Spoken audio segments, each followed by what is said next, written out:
De hecho, es lo que yo llamaría fecundidad teórica. Fecundidad teórica en el sentido de que... Pero es una metáfora, ojo, estás siendo poeta tú también, porque al fin y al cabo es una metáfora en este caso biológica o reproductiva, de fecundizar a la... O sea, que te quieres follar a la ciencia, pero vale, muy bien, pero... Corten esto. Yo encuentro problemático que hayas aceptado, digamos, sin una discusión crítica previa, porque la inspiración es algo que debería ayudarnos a evaluar la filosofía, o digamos... Yo estoy fumándome porros a la puerta de la facultad y tú estás dentro en un seminario, esa es la diferencia. Yo te invito. El debate creo que Ilia Topuria y Alex Holloway de la filosofía española ha terminado en doble KO. No.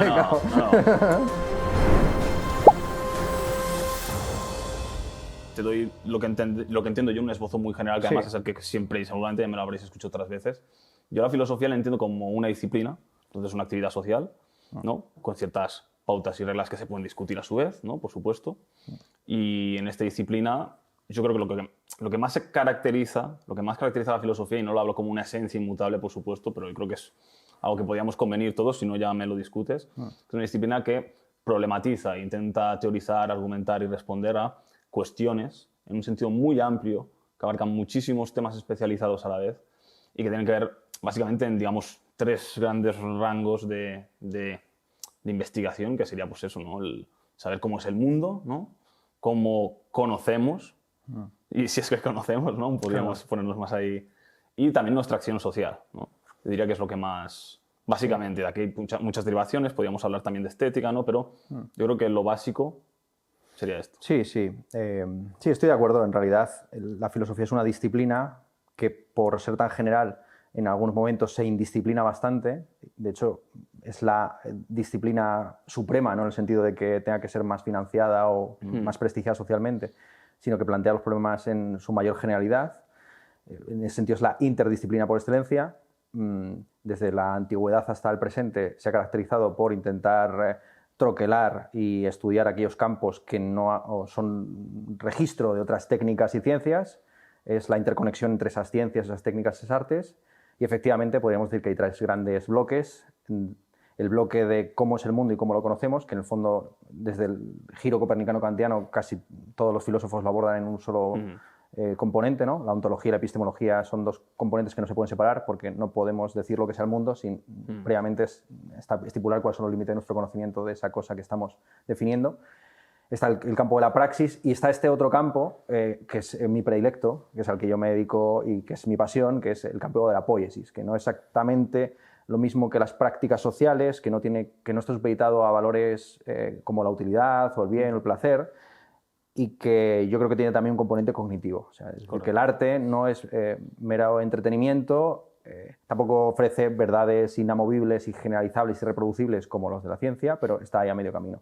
Y de hecho, la definición que yo podría ofrecer de filosofía, que no es taxonómica, sino topológica, usando la topología en el sentido más metafórico del término, ¿no? Es decir, por dónde está, ¿no? Geográfica, como si fuera un país, la filosofía yo creo que colinda con el arte por un lado, la religión como algo siempre vinculado con formas estéticas y por otro lado con la ciencia, el conocimiento. Entonces, esa disciplina que está a caballo entre la creatividad artística y el conocimiento científico, yo es lo que entiendo por filosofía. Bueno, pues ya está, ¿no? El debate yo creo que... En fin, este es el Alex Topuria, Ilia Topuria, Alex Holloway de la filosofía española ha terminado en doble KO. No. En serio, yo creo que sí que puedo empezar a discrepar en algo que has dicho, aunque en general lo que dices me parece muy de sentido común y puedo estar de acuerdo en muchas cosas. Sí que quizás pondría un matiz importante a lo que dices de que está en un punto medio entre artes, religión y ciencias y tecnología. Yo pienso que la filosofía no puede estar, y no debe estar, más aún, no debe estar, y también creo que históricamente no lo suele estar, digamos, a un medio camino de los conocimientos especializados. Quiero decir, la filosofía, incluso desde los tiempos de Platón y Aristóteles, siempre se ha ejercido en conexión con conocimientos especializados. Llámale protociencia, llámale preciencia y actualmente la ciencia moderna, ¿no? A lo largo del devenir histórico. Esa conexión es íntima. No creo que sea circunstancial o como una área temática más. Es algo necesario, es una ligación necesaria. Es por eso que cuando alguna vez hemos hablado de este tema alguna otra vez anteriormente y también creo que alguna vez también te han preguntado sobre este tema y has llegado a decir como que Sí, filosofía científicamente informada muy bien, pero también artísticamente informada, ¿no? Claro, yo creo que esto pierde el punto de lo que significa una filosofía, como hemos dicho antes, una disciplina científicamente informada. Y es que incluso en las áreas de la estética, ¿no? Creo yo que podemos informarlo eso científicamente, es decir, no hay una oposición ahí, digamos. No son diferentes temáticas, es una herramienta, por así decirlo, ¿no? Es en lo que te basas para explorar de la mejor forma posible una cierta temática. Y, ceteris paribus, yo pienso que siempre es mejor entre una teoría cualquiera filosófica, no informada científicamente, que trate un cierto tema, y otra que sí que lo haga, la que está informada científicamente. Y creo que en estética pasa igual. Claro, el problema es que ahora tendríamos que definir qué es ciencia y ahí yo creo que va a ser el gran debate y qué autores son desde la ciencia más estimulantes para la filosofía y viceversa, ¿no? Es decir, qué filosofías también son más estimulantes para la ciencia y para qué ciencias, porque no en todas las ciencias están interesados por la filosofía científica, lo cual es muy singular y curioso. Es decir, cómo puede haber gente muy especializada y muy sabia, incluso con premios Nobel en determinados campos científicos, que sean unos idiotas y unos filósofos espontáneos que creen que el mundo es un holograma, cosas de este estilo, que están refutadas desde la caverna de Platón y si no, el genio maligno de Descartes. De acuerdo.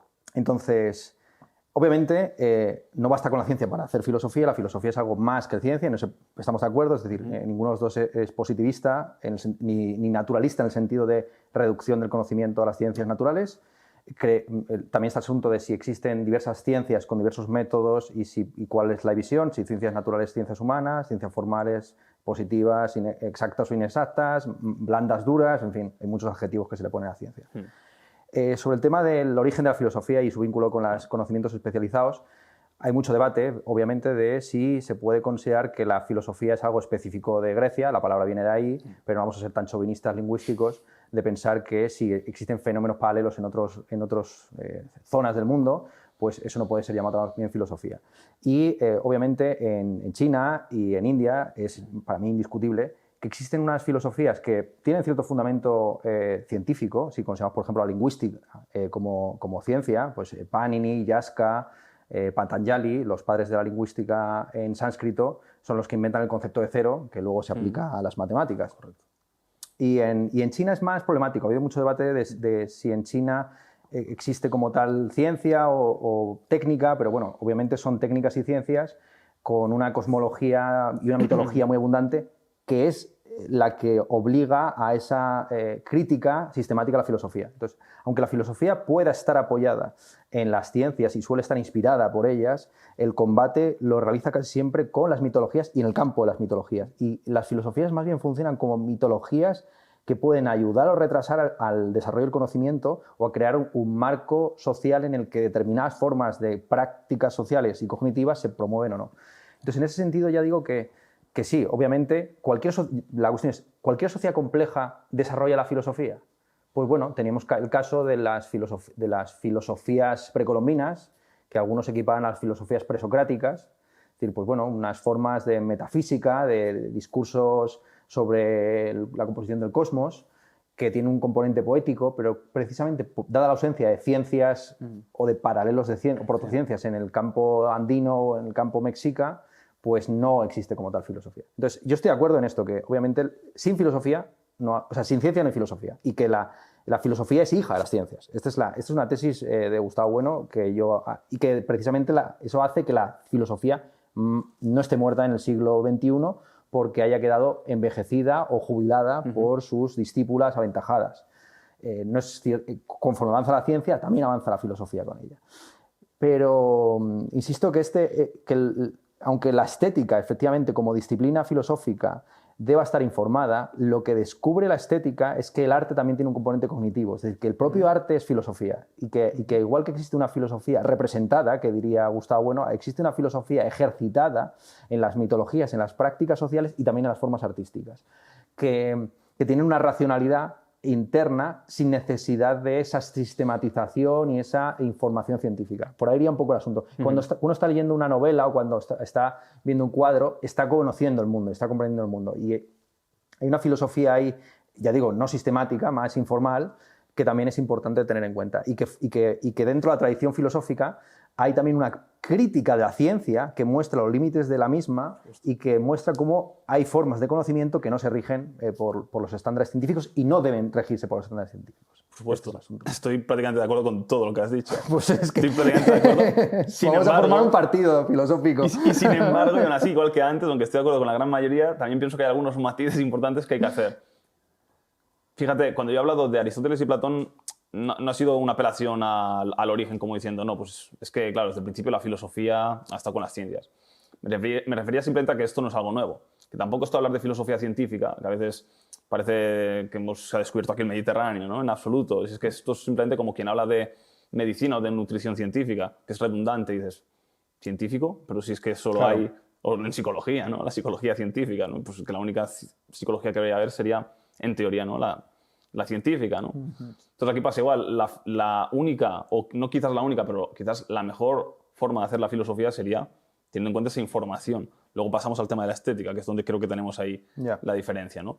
Pero partiendo de ahí, es simplemente, nada, un retoricismo para indicar que hay que hacer un énfasis en basar la filosofía lo más posible en las ciencias. Y no solo en las naturales, efectivamente, sino también en las biosociales y las sociales, y también en las tecnologías, no solo en las ciencias básicas y aplicadas. Así que en eso estamos completamente de acuerdo. También estoy de acuerdo en que no hay un único método para las ciencias, Claro. hay una gran diversidad de ciencias, y también estoy de acuerdo en que hay diferentes conocimientos que ni siquiera tienen por qué operar y que no deben, efectivamente, operar bajo, digamos, la lógica científica. Sin embargo, lo que yo añado, y creo que tú te has dejado, es que esos conocimientos, aun legítimos, y aun siendo conocimientos hasta cierto punto con cierto rigor, creo que son evidentemente superados por los conocimientos de las ciencias actuales. Y eso es algo que creo que debemos aceptar en base a todos los hechos y problematizaciones que hace la ciencia moderna. Yo creo que no. Precisamente hay qualias, hay conocimientos cualitativos que no son, aunque puedan ser explicados, no son deducibles ni reducidos a partir de ese conocimiento científico. El color que yo tengo intuitivo del rojo, no científico, no queda eliminado por la explicación óptica de cómo se produce el fenómeno de que yo vea el rojo. Y es más, está el famoso experimento, ¿no? Sí, de Mari y la óptica, está señora que sabe todo sobre el color rojo, pero nunca ha visto el color rojo, sería capaz de reconocer el color rojo cuando lo viera. Pues es un problema abierto de la filosofía de la mente, que a lo mejor tú ya has dado por cerrado y resuelto, pero que desde mi punto de vista certifica esto de que la ciencia no elimina, la ciencia como forma de conocimiento superior no elimina ni tampoco integra ni vuelve obsoleto el conocimiento de primer orden, de este primer orden, digamos, perceptivo o estético en un sentido más vulgar, sino que simplemente lo explica y da cuenta de ello. Pero fíjate que yo no he hablado de eliminarlo. Fíjate que yo lo que he hablado es que hay una jerarquía de conocimientos, no un único conocimiento que anula a los demás. Yo estoy de acuerdo contigo en que hay conocimientos, yo no les llamaría qualia, pero sí que, digamos, hay ciertos conocimientos, como podría ser el conocimiento ordinario mismo o el famoso sentido común, ¿no? O que es completamente legítimo. Y eso no se opone al conocimiento científico, estamos de acuerdo que hay diversidad de conocimientos. Yo no soy, como tú bien has dicho antes, no soy un naturalista fuerte, no soy cientificista fuerte, de decir, pues solo existe la ciencia y ya está, y la filosofía hay que eliminarla, el conocimiento ordinario y tal no son conocimientos, el único conocimiento es el científico. No. Y cualquier persona que me siga un poco sabe que no voy por ahí en absoluto.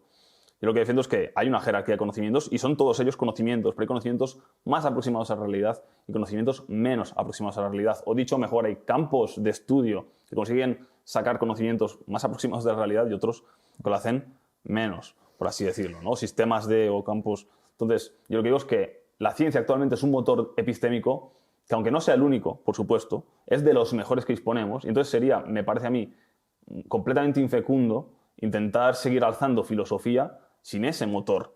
Y la filosofía efectivamente no se reduce a ese motor, por supuesto, porque solo es un motor, pero ese motor tiene que estar ahí. Y yo pienso que en la estética también tiene que estar ese motor. Y en ese punto es donde creo que tú y yo discrepamos, porque es que incluso aceptando que el arte inspire cierta forma de filosofía, una lógica, digamos, distinta, eso precisamente se puede estudiar y se estudiará seguramente mejor, volvemos, ceteris paribus, si incorporamos también información científica sobre eso.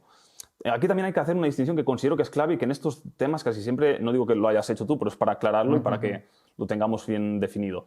Que a veces se confunde la experiencia estética con el análisis. Estética, sí. Y se confunde muchísimo esto y te dices, no, pero ¿cómo vas a informar científicamente que a mí me guste el fútbol, la belleza que yo siento al ver esta escultura? Es que no se trata de eso. Y a veces, de hecho, informando científicamente la experiencia estética, no sé si, bueno, supongo que tú esto lo sabrás mejor que yo, pero a veces, no os digo siempre, tampoco obviamente, pero a veces informando científicamente a alguien, su experiencia estética puede cambiar y muchas veces a mejor. Pero no se trata de eso. No se trata de eso, se trata de que la teoría estética por así decirlo, el análisis estético, también se puede ver más enriquecido si lo informamos científicamente. Claro, tú has dicho muy bien que la relación entre ciencia y filosofía tiene que ser recíproca. O sea, que la filosofía científica no debe ser un mero periodismo científico, que es en lo que caen muchos divulgadores científicos con ínfulas filosóficas, que pretenden dar resueltos los problemas filosóficos y se dedican a divulgar las cosas más edgy de la ciencia.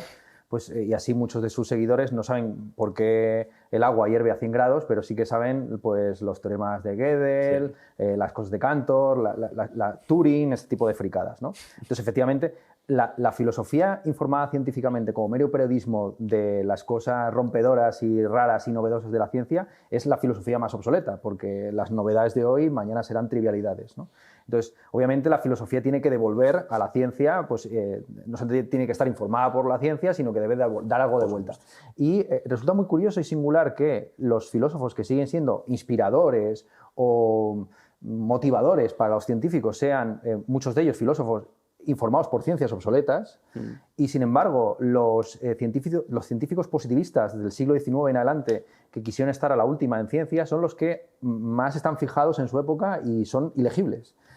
Y yo siempre digo que lo único que queda del pasado es el arte. Eso es una tesis que se ve ya no de un esteta, sino de un estetizante, o de un esteta en el peor sentido de la palabra. Es decir, para mí, y creo que es comprobable para cualquier cosa, un científico estudia hoy Newton no con los propios Principias, sino con la versión actualizada del manual de turno.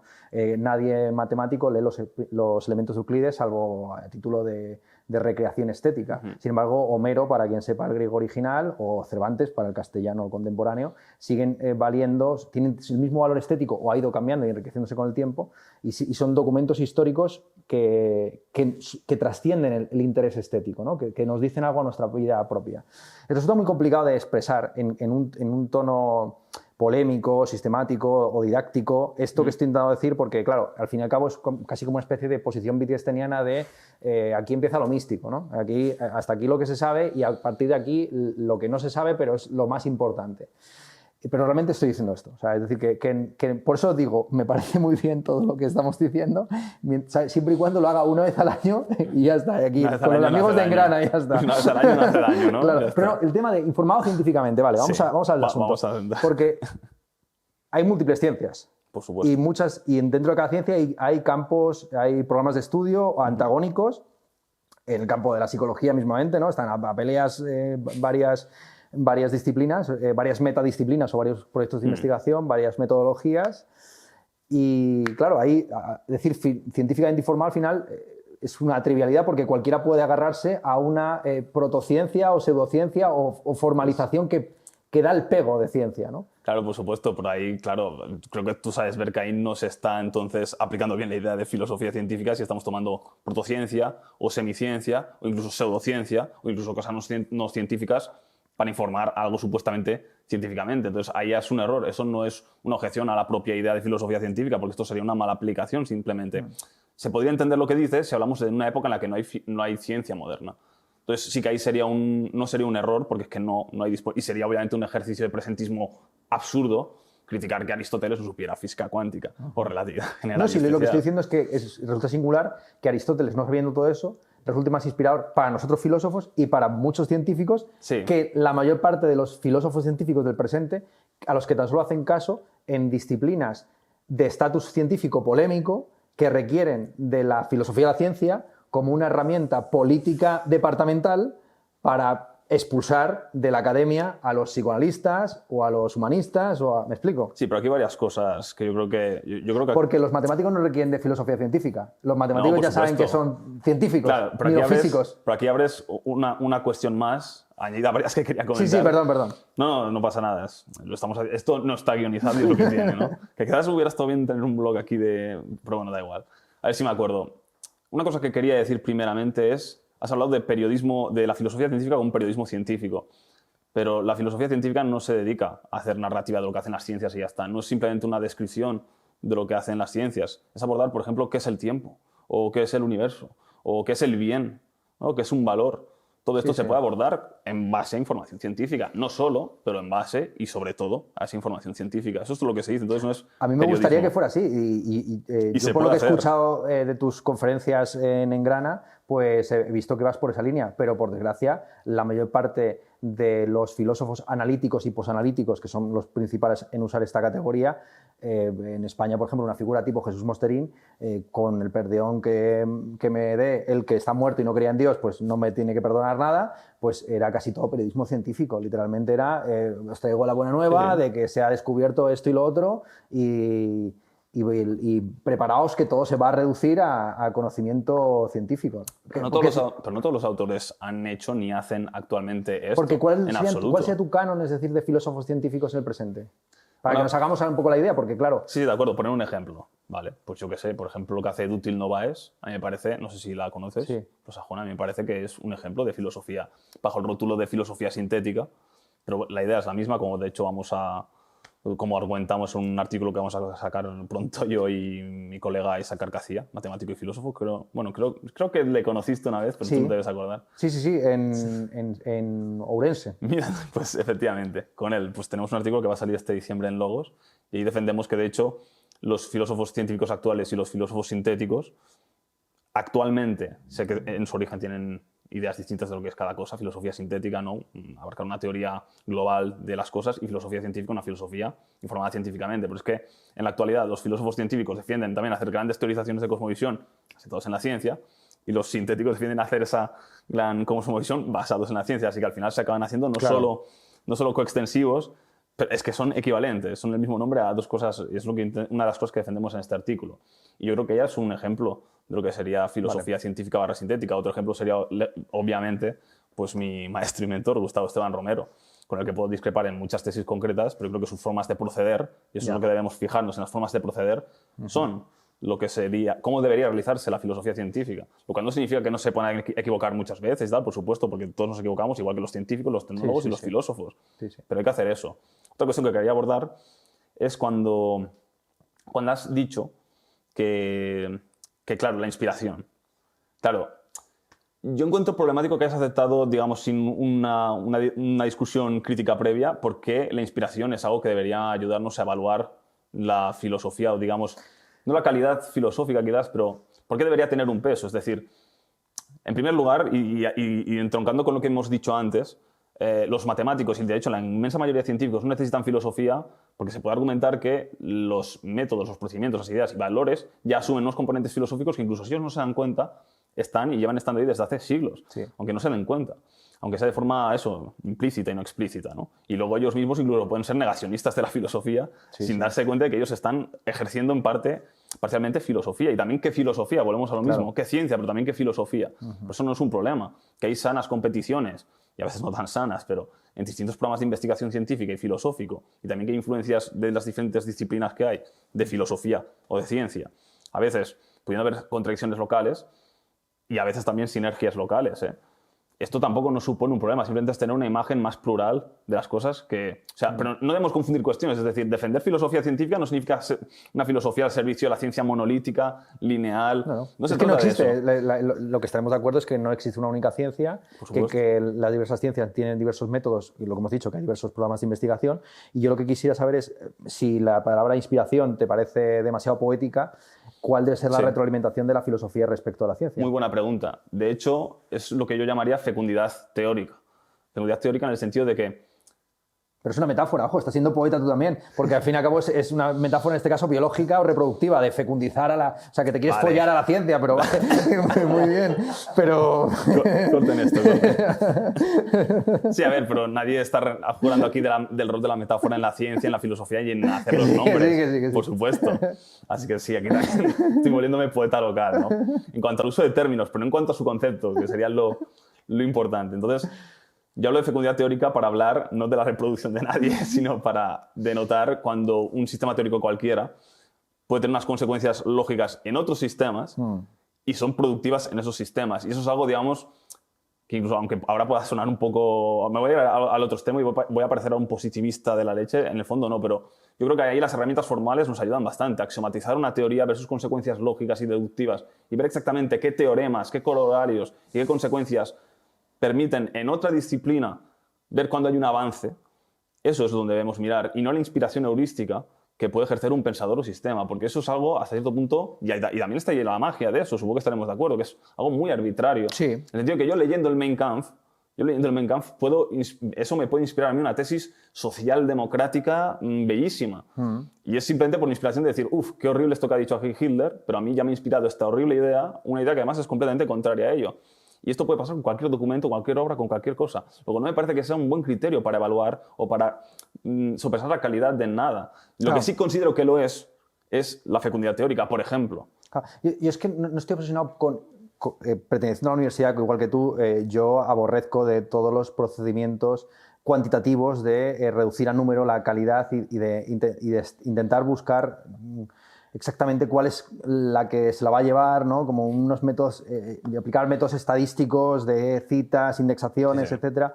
Y claro, al final, como digo, las inspiraciones pueden venir de cualquier lado. Un ejemplo que pondría es el Yi Qin. El Yi Qin, el libro de los cambios chino, que se dedica a algo tan pseudocientífico como predecir el futuro tirando 2 monedas al aire, pues sirvió de inspiración para el desarrollo del sistema de numeración de ceros y unos de Leibniz. Sí, Leibniz, en buena medida, desarrolla el sistema numérico que no me sale la palabra, binario, perdón, gracias, a partir de la inspiración del Yi Qin, ¿no? Entonces ahí se ve como algo totalmente ya no protocientífico, sino pseudocientífico, con un componente más bien poético que otra cosa, puede inspirar 1000 kilómetros de distancia al desarrollo de una teoría formal. Claro, ¿no? pero fíjate, quizás esto se puede... Y son válidos los dos, es decir, yo no creo que el valor del Yi Qin se reduzca a haber sido la inspiración para lo otro, sino que los dos tienen su campo de validez propia y una cosa no reduce la otra, y el Yi Qin sigue siendo un objeto literario, un artefacto literario de lectura recreativa y inspiración personal muy fuerte. Porque quizás deberíamos diferenciar una categoría de... Claro, cuando hablamos de que algo contribuye valor, ¿valor en qué sentido? ¿Que contribuye un valor heurístico? Como he dicho, casi prácticamente todo producto cultural, incluso lo que no es producto cultural, puede tener ese valor potencialmente. Ahora, un valor epistémico, es ahí donde está la clave. Y eso no creo que... O a lo mejor también, fíjate lo que te digo, a lo mejor puede tener algún valor epistémico, pero, y vuelvo a mi punto, nunca será tan potente con el valor epistémico que pueda tener la información científica y algo que esté basado en lo que es el conocimiento científico. Y eso no significa que no pueda haber inspiración local muchas veces en cosas incluso pseudocientíficas, por supuesto. Yo he hablado del ejemplo de Mein Kampf, que no es pseudociencia, pero digamos que en términos éticos y morales y políticos sería como la anti, ¿no? el extremo contrario, ¿no? Y todo lo que está erróneo o que se puede ver que es muy erróneo, que es incorrecto, incongruente, supremacista, tal, que no coincide con los valores que tenemos hoy en día de cómo debería desarrollarse una civilización democrática, ¿no? Por así decirlo. Pues tomando esta analogía, yo de ahí también puedo inspirarme heurísticamente y sacar incluso cosas buenas del Mein Kampf. Y lo mismo pasa con las pseudociencias. Es decir, también aquí quizás hay una imagen ingenua por parte muchas veces de muchos escépticos y divulgadores científicos, de claro, si algo es pseudociencia, de ahí no puede salir absolutamente nada bueno, de ninguna manera es el mal absoluto, y no es cierto, por supuesto que pueden salir a veces cosas buenas de las pseudociencias y de la pseudofilosofía también, y de los pseudofilósofos. Pero, y es aquí la clave, volviendo a lo de antes, yo no creo que debamos mirar la inspiración, porque la inspiración, pienso yo, no sé si comprobarás esta tesis, pero cuando alguien se basa en algo y se inspira en alguien, el mérito es suyo más que de la persona. Entonces, no es un mérito para valorar la calidad de la obra de la que saques inspiración. En cambio, la fecundidad teórica sí que te permite valorar esa calidad de la obra y del quien ha hecho esa obra. Pero por el fecundado, no por el fecundante, ¿no? Sí. Quiero decir que, por supuesto. Que es lo mismo, que es al final que el lector crea a sus predecesores, ¿no? Que el que ve en la obra de un filósofo o de un poeta o en La Primavera una inspiración o en la famosa manzana, ¿no? Que cae del árbol, que es una mentira, pero con más gorda no la hay, o el fuego, ¿no? Creo que recordar que en la estructura no sé de qué elemento atómico se le ocurrió a uno borracho ante el fuego y vio un anillo de fuego y pensó, pues así se van a unir los elementos de carbono. Pues sí, pero volvemos a lo mismo, el valor ahí ya no está otra vez en el que produce esa teoría fecundante, sino en el fecundado. Vale. Con lo cual volveríamos al mismo punto. Pero fíjate que el fecundado, en el caso de la fecundidad teórica, valga la redundancia, es algo que sí que puedes trazar, incluso, como digo, lógicamente. En el caso de la heurística, ¿no? Tú no puedes saber en qué punto tú estás poniendo el grano en lo que estás utilizando. Yo creo que no estoy poniendo nada. Si saco del Mein Kampf una tesis humanista, ahí Hitler no está poniendo absolutamente nada y lo estoy poniendo prácticamente todo yo. Entonces, ahí hay una borrosidad que tampoco pasa nada para que la haya, pero si vamos a intentar valorar una obra que fecunda, si vamos a intentar valorar esa fecundidad, siempre es mejor hacerlo con criterios de fecundidad teórica, como he dicho, que sean más lógicos y teóricos, que no por una inspiración heurística que es muy vaga, bastante arbitraria muchas veces, y eso tiene su magia, como decíamos también, y está bien que eso sea así. Entonces no hay que confundir ambas cosas. Claro, es que el problema, la principal diferencia entre nosotros dos es que tú quieres mejorar el sistema, que sea más eficaz, que el conocimiento avance, que las ciencias se progresen, que la filosofía sea más precisa. Y entonces buscas todo el rato pues, criterios para discriminar la paja del trigo, nunca mejor dicho, porque te dedicas a eso precisamente, a mejorar el trigo. Entonces tú estás cultivando tu jardín, ¿no? Entonces tú estás en la revolución neolítica. Exacto. Y yo, por el contrario, pues eso, soy un nómada que va probando y por supuesto hay muchos frutos que están envenenados, los animales son salvajes y nunca se sabe qué te puede salvar y qué te puede matar. Y por eso digo que me parece muy bien que los demás cultiven su campo mientras no nos expropien a nosotros el territorio, digamos, común de lo que no está disciplinado. Esa es la línea por la que yo seguiría. Por eso es donde estamos justamente. Y que no se nos califique de pseudofilósofos, porque al final, cuando uno hace una trazada hacia atrás de la filosofía, obviamente, pues sí, tenemos a todos estos filósofos inspirados por la ciencia, pero un montón de ellos que lo que hicieron más bien es ir criticando los presupuestos ilustrados o cientificistas de que la ciencia lo iba a agotar todo y que mostraban además cómo muchos conocimientos científicos minaban la propia idea de una racionalidad del mundo. Sí, por supuesto. Porque, claro, mucho del proyecto científico moderno, la revolución científica moderna, va de la mano de la inversión teológica que contempla a las criaturas desde Dios y que piensa que el mundo es explicable porque Dios es un gran geómetra o un ingeniero o todas estas metáforas antropocéntricas. Claro, cuando se destruye la propia idea de Dios, precisamente por un estudio mucho más preciso de cómo funciona el mundo, en esto estamos los dos de acuerdo, que somos ateos esenciales, es decir, que Dios no es que no exista por azar o por casualidad, sino que no puede existir porque es un concepto límite o arbitrario o contradictorio.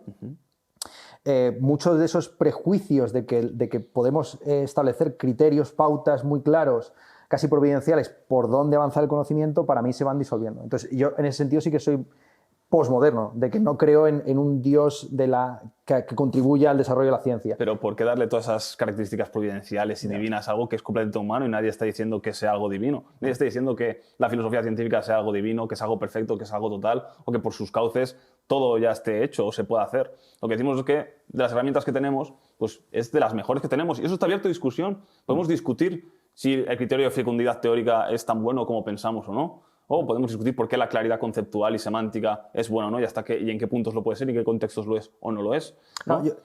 ¿Qué es claridad? Porque claro, a veces un exceso de formalismos para demostrar cosas muy simples, para mí es oscuridad. Estoy de acuerdo. Cuando puedes formular algo en castellano, en una frase y en vez de decir esa frase en lenguaje natural... Es una lógica ahí proposicionada. Ese es lo que yo llamo una oscuridad técnica, ¿no? Formalista. Entonces, la formalización que en ciertas disciplinas donde claramente hay una necesidad de predicción y de exactitud, cuando estamos en campos que no tienen esa precisión y exactitud, pues es como querer medir el diámetro de un árbol con una regla. Yo creo que estaremos también de acuerdo en que la claridad semántica no tiene, justamente por lo que dices, no tiene por qué ser matemática ni lógica. Claro. No tiene por qué serlo. Que muchas veces lo es, pero no tiene por qué serlo. Estamos de acuerdo. Yo no defiendo que cualquier lenguaje filosófico exacto tenga que ser matemático ni lógico. Claro. En absoluto. Muchas veces sí, más de las que creemos sí, pero no creo que siempre en absoluto, y de hecho la mayoría de las veces no.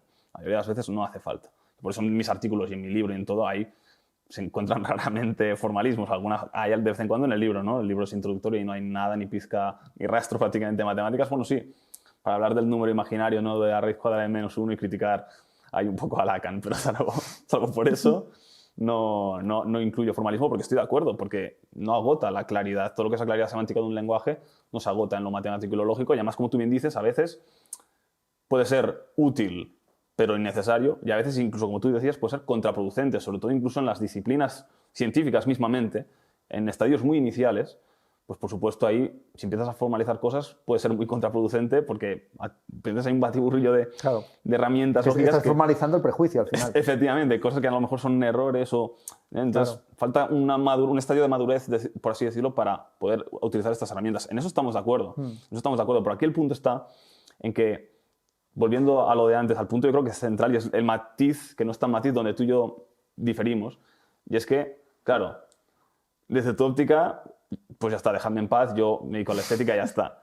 Desde mi óptica, lo mejor sería que no dejarte en paz, ¿sabes? Yo no te quiero dejar en paz, no te quiero dejar en paz. Aunque sea un poco impositivo, yo lo que digo es que incluso harías mejor tu tarea si te informas científicamente. Ceteris paribus, repito, ceteris paribus. Y aunque sea un poco paternalista, y sé que suena un poco paternalista, es con buena fe. Sí, ya lo sé. Con buena fe. Mira, pero vamos al tema de Lacan. Yo creo que es un ejemplo bonito, ¿no? De cómo la formalización en ciertos campos, además que precisamente, ¿no? Como estamos en un contexto, ¿no? de psicólogos y de psicología, y una de las némesis de este canal es precisamente el psicoanálisis, pues, ¿no? La bestia negra, el final boss, es obviamente Lacan. Y Lacan, con toda su obsesión por la topología y ciertas metáforas matemáticas, es un ejemplo bastante bonito de cómo determinados usos excesivamente retóricos o metafóricos de las matemáticas te pueden llevar fuera de campo. Sin embargo, yo tengo una gran discrepancia con Sokal y Bricmont, con los autores de Imposturas intelectuales, porque ellos, en el fondo, bajo soto de denunciar los abusos retóricos de los filósofos franceses, en el fondo lo que quieren defender es una tesis realista que no es del todo obvia, que es la tesis de que la ciencia descubre sus verdades, sino que las inventa. Y yo creo que es una tesis filosófica que ellos no demuestran, que presuponen y a partir de la cual critican y denuncian. Lo del falo igual a la raíz de -1, a mí me parece algo bastante divertido y que quien quiera entenderlo que lo entienda. Igual que la astrología, en determinado, la filosofía científicamente informada debería darse cuenta de que la astrología en un determinado estrato generacional funciona como un criterio discriminatorio para saber quién es guay y quién no lo es. Y que quien ante la astrología dice que no cree en la verdad científica de la astrología está levantando una red flag de polla vieja que se toma demasiado en serio sus opiniones muy grande, ¿no? Y sobre todo para determinados, insisto, sectores sociales, de jóvenes, etc. Pero esto no se ignora. Yo pienso, al menos, a ver, yo hablo en mi nombre, no soy representante de la filosofía científica. Esa bueno, aquí sí, aquí al menos sí. Aquí al menos sí. Y entonces, bueno, yo diría, a ver, yo creo que incluso eso se podría discutir que sea aquí representante, porque también es algo tan heterogéneo y tantos autores, aunque no lo parezca, hay muchos autores muy diversos metidos ahí dentro. No es un único sistema, que también a veces la gente se piensa que filosofía científica es un sistema teórico particular. El materialismo sistémico, el materialismo australiano o yo qué sé, cualquier cosa, el pragmatismo idealista de Nicolás Rescher o el russellianismo. Y todos esos sistemas y muchos otros forman parte de lo que se puede considerar filosofía científica hoy. No nos reducimos a eso. Luego, yo no sé si podía ser de algo tan heterodoxo yo representante ni siquiera aquí. Ahora, yo pienso que los que estamos intentamos hacer filosofía científica hoy en día, somos conscientes de esos usos de la astrología en la actualidad y estas tendencias y estas modas y estos... Y no somos tampoco, digamos, nazis en el sentido de decir, no, pues cualquier mención o uso o apelación a la astrología en cualquier contexto necesariamente es algo viciado y terrible y malvado y tal. No es eso. Pero hablamos, como siempre, de la categoría epistémica. Claro. Epistémicamente. Lo que me parece interesante es si realmente aceptamos que decir filosofía científica es como decir madrileño español, ¿no? Porque de alguna forma vosotros pensáis que no hay otra filosofía salvo esa, en buena medida también deberíais hacer un trabajo de historiografía filosófica donde se reconstruyera la mayor parte de la historia de la filosofía desde este punto de vista y que incluso aquellos filósofos que parecen totalmente alejados de las ciencias en el fondo tienen inspiración científica. Una cosa que yo he debatido mucho en mi familia, que ellos sí que son todavía más posmodernos y más poetizantes y estetas que yo, es que Nietzsche, que es para muchos el padre del posmodernismo, con esa tesis, ¿no?, de que no hay hechos sino interpretaciones, que volvería otra vez al tema del debate de si la realidad se descubre o se interpreta o se inventa, en realidad es un filósofo autodidacta que está muy inspirado por cierta divulgación científica de su época, sobre todo la historia del materialismo de Lange, y ciertas interpretaciones de un darwinismo germánico muy, muy extraño, que frente a lo que ellos pensaban, un Darwin excesivamente mecánico, hablaban incluso de la lucha de los órganos entre ellos y de que los especímenes no se adaptaban al medio, sino que violentaban el medio para que éste se adaptara a él. Entonces, buena parte de la voluntad de poder nietzscheana tiene una inspiración de una biología quizá ya obsoleta, pero que tenía cierto sentido en su época. Y me parece a mí que, ya digo, la labor de un filósofo científico que no convierta esta bandera, vuelvo a lo mismo, en una política departamental para llevarse las becas, que sí, todas las becas para vosotros, Pues que eso... no tengo ningún problema. Si la universidad está montada para convertir el membrete ciencia en la nueva catolicidad. Pues no reciben muchas, ¿eh? No hay muchos departamentos de filosofía científica informada, ni siquiera entre los analíticos, ¿eh? Bueno, pues porque da igual, esto se va a heredar, esto es la traslata imperi, en algún momento los analíticos irán muriendo y los filósofos científicos tomarán la corona, pero ya te digo yo que a la estética no le va a caer un churro. Yo estoy no le va a caer ni un churro, porque no hacemos más que experimentos mentales, entonces no necesitamos nada, no mejoramos el trigo, entonces al final es que unos dan, una cosa es dar discurso y otro dar pan, ¿no? Vosotros te repartís trigo realmente. Pero ahí pero tampoco ahí no te das cuenta, claro, no hay una oposición entre filosofía científica y estética. Hay estética que se puede informar científicamente. Sí, ¿no? Luego te das cuenta de que si no hay oposición, realmente todos podemos salir ganando si se implanta más institucionalmente la filosofía científica por A o por B. No, porque vuelvo a lo mismo. Tú lo estás viendo siempre desde el punto de vista de la disciplina, del sistema, de la mejora del conocimiento, de la institución académica. ¿Y qué otro punto de vista hay? Si estamos hablando de filosofía y hemos dicho antes que era una disciplina que se dedica a hablar sobre el mundo, el entendimiento... Sí, pero yo he dicho muchas veces que esa misma disciplina, precisamente por estar por encima de las disciplinas realmente existentes, no puede convertirse en una especialidad como otras. Cualquier intento de mejorar el sistema dado, que es entender filosofía científica como que la filosofía es una ciencia, ese es el camino por el que va ya lo sé que vuestro proyecto, por eso no tenéis becas, porque todavía estáis en un sueño, estáis en la fase utópica de pensar que realmente, pues eso, podéis hacer una suerte de metadisciplina que integre todas las ciencias y demás. El camino que ha seguido la filosofía realmente existente en las universidades es convertirse en una especialidad que por un lado es epistemología, básicamente, o sea, la filosofía analítica con sus pequeños debates, a veces también en ética, también en una estética analítica, por supuesto, y luego filología, o sea, es una mezcla de filología, historiografía de los documentos filosóficos. Pues Aristóteles estudia filosofía y Tucídides en historia y Homero en filología, ¿no? Entonces los textos de la antigüedad se han ido cortando y repartiendo, cada uno se ocupa de una cosa, y luego hay pequeños problemas abiertos donde pues hay posiciones muy bien definidas. En filosofía de la mente pues se puede ser dualista, se puede ser monista, y luego hay articulitos que se van publicando en revistas indexadas. Claro, hasta que no lleguéis a ese nivel de conversión, o sea, la única forma en que la filosofía científica puede convertirse en una disciplina académica en la academia actual es convirtiéndose en una ciencia con sus revistas, con sus criterios, que es, al final, entender filosofía científica como construir una nueva ciencia. En ese sentido de ciencia, que me parece que es más amplio que el de ciencia empírica especializada, pues estaríamos de acuerdo. Mientras maticemos que no es el uso habitual de ciencia moderna especializada. Claro, yo de eso es lo que me quiero alejar. Porque ahí es donde... Pero yo también me quiero alejar de eso. Porque veo que ese es el camino que conduce a eso, a la burocratización de los procedimientos, de los protocolos, y precisamente a la cerrazón de crear como se ha sucedido con la filosofía analítica, unos problemas que se vienen repitiendo una y otra vez, que se mantienen precisamente porque dan dinero, porque dan para congresos y se reúnen una y otra vez para el problema de la reducción de los términos teóricos, cuando eso está más que superado por cualquier teoría de la ciencia contemporánea. Estamos de acuerdo. Estamos de acuerdo. Si es que estamos completamente de acuerdo. Estamos completamente de acuerdo. Lo que pasa es que yo estoy fumándome porros a la puerta de la facultad y tú estás dentro en un seminario. Esa es la diferencia.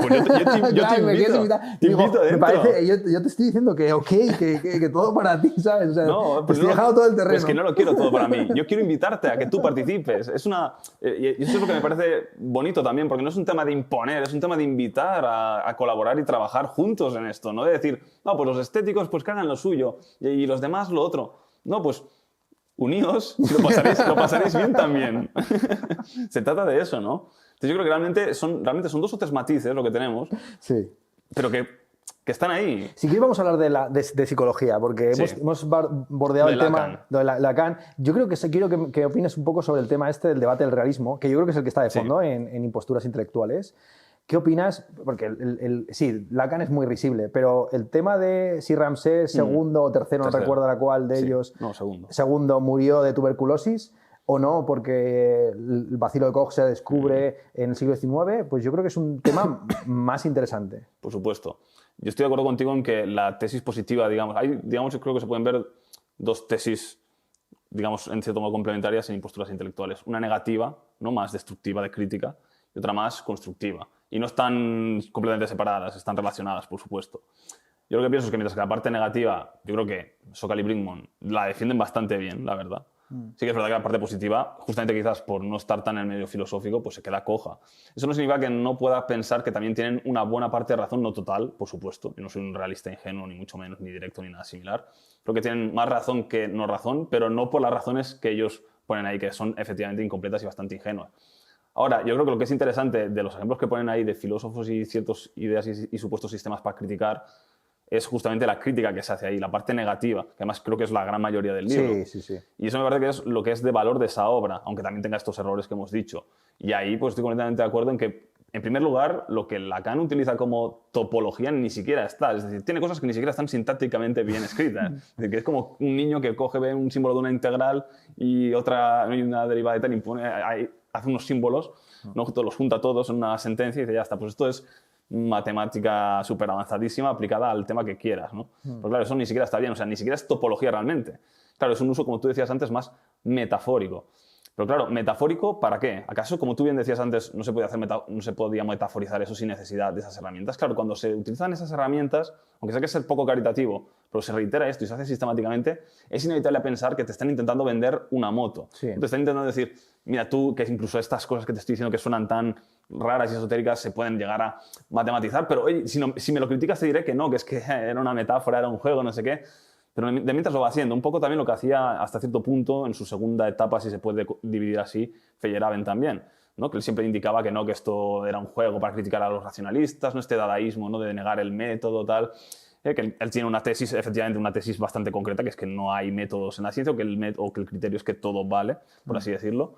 Pero luego esto lo envuelve de otras tesis que incluso es de permitir en las escuelas de Estados Unidos que se imparta creacionismo en vez de evolución, que la astrología la defendía y no como una especie de moda, un criterio así entre adolescentes o jóvenes para hacer algo, sino como de una disciplina que garantiza ciertos conocimientos, que es verdad que él tampoco no decía que la astrología fuera una ciencia y que estuviera genial, no decía que la ciencia es mejor y por supuesto, yo no voy a hacer un nombre de paja a Feyerabend, pero es verdad que le da también cierto estatus de valor que yo creo que ni siquiera tiene epistémicamente hablando. Entonces, claro, ahí ya se le fue un poco, por así decirlo, la olla con la performance, ¿no? Y yo creo que es un poco lo que pasa a muchos pensadores de este estilo. No diré posmodernos porque ni yo sé lo que es realmente posmoderno, nadie lo sabe, ¿no?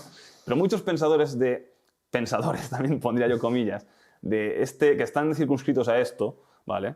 Que están circunscritos vagamente, y no digo que todos los que se puede identificar que están ahí o no, o que realmente estén ahí metidos. Por ejemplo, tú antes estás medio incluido dentro, yo no te consideraría para nada un charlatán y un macaneador, ¿no? Que podamos discrepar en muchas tesis. Pero sí que muchos de los que están ahí metidos y que se autodefinen o nos meten dentro de ese saco de posmodernismo, relativismo, constructivismo social fuerte, sí que usan mucho de esta charlatanería, de esta performance que acaba al final opacando los objetivos epistémicos que debería tener una disciplina como es la filosofía. Y tanto en la estética como en la ontología, pasando por la epistemología, por la filosofía de la ciencia, que antes se me olvidó decir, pero no es lo mismo filosofía de la ciencia que filosofía científica. Sí, no, obviamente, sí. Por supuesto, que a veces también se confunden. No es lo mismo, hay filosofía de la ciencia, como he dicho otras veces, científicamente informada, pero hay filosofía de la ciencia que está bastante poco científicamente informada, por irónico que parezca. Yo creo que un ejemplo de una filosofía de la ciencia, en algunos puntos, sobre todo al final, poco científicamente informada, es precisamente la última fase, la última etapa más de Feyerabend, ¿no? Claro, que demuestra cómo la filosofía postmoderna no es un mero producto de la filosofía continental, como se ha querido vender también desde ciertos departamentos, sino que la filosofía analítica lleva sus contradicciones y muy cerrada sobre un método formal o analítico, valga la redundancia, conduce a veces a este tipo de callejones sin salidas, porque no, está informada por una noción de ciencia previa, a priori, ¿no? informada con la evidencia empírica de cómo trabajan realmente los científicos. Entonces tiene una visión también tan utópica de cómo son los científicos que al chocarse contra la realidad de los departamentos, las facultades, los proyectos de investigación, las becas, pues claro, ya no son estos artistas de las hipótesis que planteaba Popper que se arriesgan y desean ser refutados. Exacto, claro. refutando. Claro, no, imposible. Gracias por ver este vídeo, os dejamos por aquí un enlace a nuestra última formación y por aquí algunos vídeos que os pueden resultar de interés. Si estáis buscando ayuda psicológica, también podéis mirar en la descripción del vídeo donde encontraréis nuestra web y podréis solicitar asistencia terapéutica de un profesional confiable y que os ofrecerá ayuda psicológica basada en evidencia científica.